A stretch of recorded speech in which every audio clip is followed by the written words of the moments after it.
he may be in this material world, he is identified with the material body.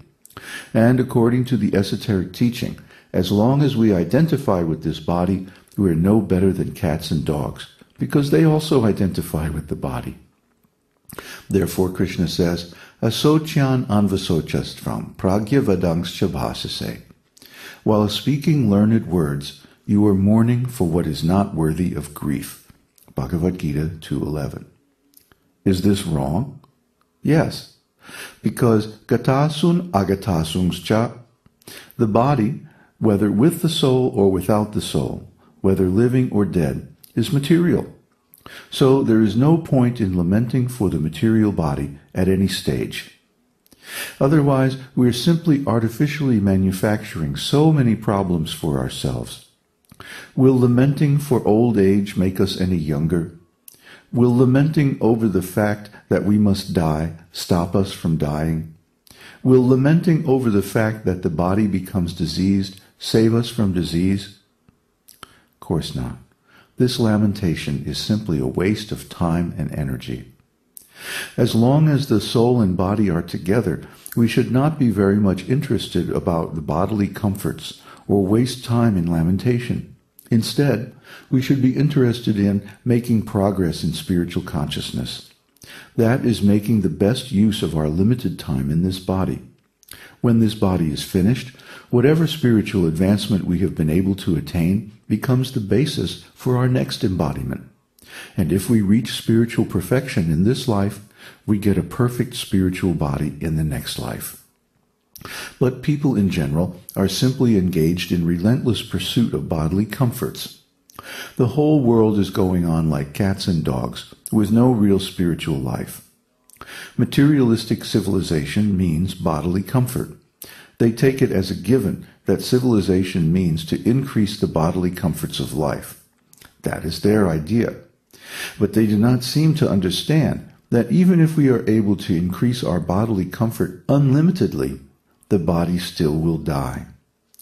But they do not see that. Instead, they say that, never mind that we shall die. So long as we live, yava jivet sukham jivet. As long as we live, let us enjoy sense gratification and live very happily. They do not see that this consciousness is exactly like animal life. So in the next body, they also become animals. So the esoteric teaching is a great science. Materialistic people do not know the subtle laws of spiritual life. You may think that you are living very happily, but you have to change this body, and the next body may not be very happy. This is ignorance, moha. Tribhir gunamayar bhavar, ebhi sarvam idam jagat, mohitam nabhijanati, mam ebhya param avyayam. Deluded by the three modes, goodness, passion, and ignorance, the whole world does not know me, who am above the modes and inexhaustible. Bhagavad-Gītā 7:13. Mohitam nabhijanati. Being bewildered and ignorant by the three modes of material nature, they do not know what is the actual fact, that Krishna is above this material world. Therefore, we have to learn from the perfect person, Krishna, what is our actual position. Here Krishna says that asocyan anvasocas tvam prajna-vadams bhasase gatasun agatasums cha nanusocanti panditah. While speaking learned words, you are mourning for what is not worthy of grief. Those who are wise lament neither for the living nor for the dead. And then in the following verse, Krishna will explain the real position of the soul. So in material conditioned consciousness, we become bewildered.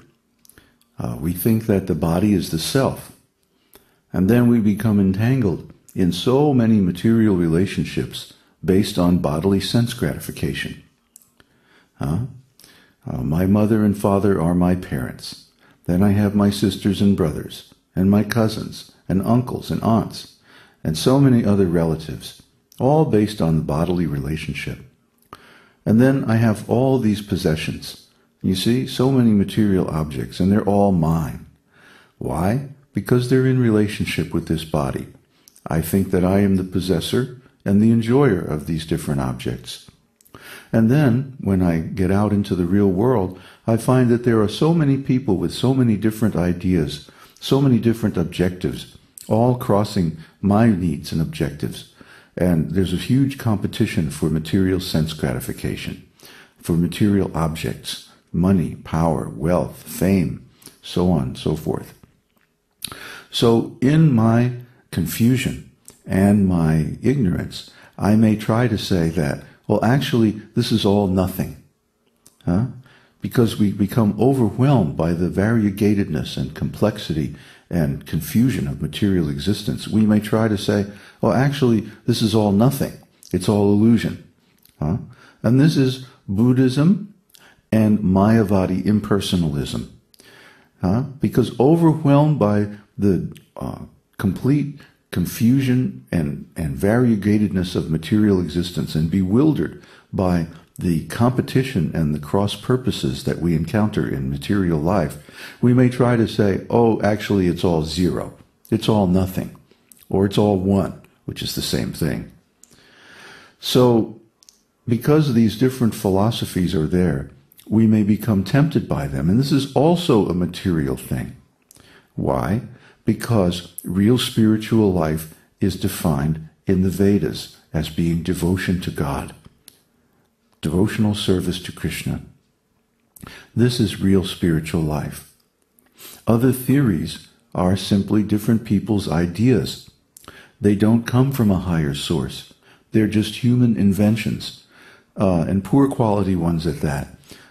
People trying to deal with the complexity and the suffering of life. So to artificially make it all zero, then you can tell yourself, it doesn't matter. Well, but it does matter, doesn't it? The suffering is real, isn't it? So to get beyond this suffering of material life, we need a new platform of existence. Actually, it's our original platform of existence, the spiritual world, where we don't have this material body. We have our spiritual body, our original body. So if this spiritual platform is the real platform of life, then why are we identifying with this material body? After all, this material body is the source of all of our suffering. Old age, disease, death, rebirth, all these things come from the material body. All the different sufferings that we have manufactured for ourselves. Oh, I'm not beautiful. Oh, I'm too fat. Oh, I'm getting old. Oh, this, oh, that. Different kinds of lamentation based on the material body. As soon as we give up our attachment and our identification with this material body, we become free from all this nonsense.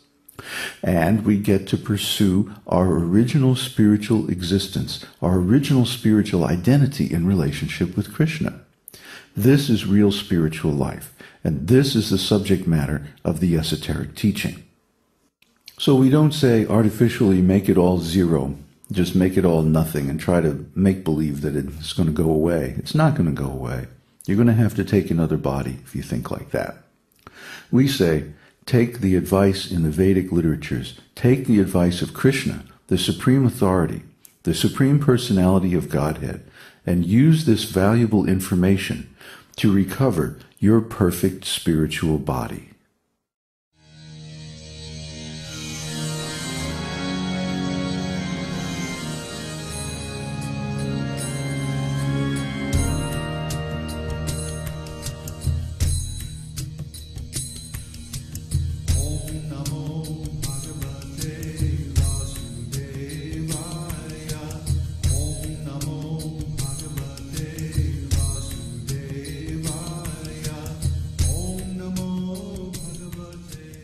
We hope you've enjoyed this edition of My Perfect Body. This is David Hughes, your host, reminding you to visit us on the web at esotericteaching.org, where you can purchase the complete Esoteric Teaching Introductory Seminar DVD and many CDs of transcendental music and mantras.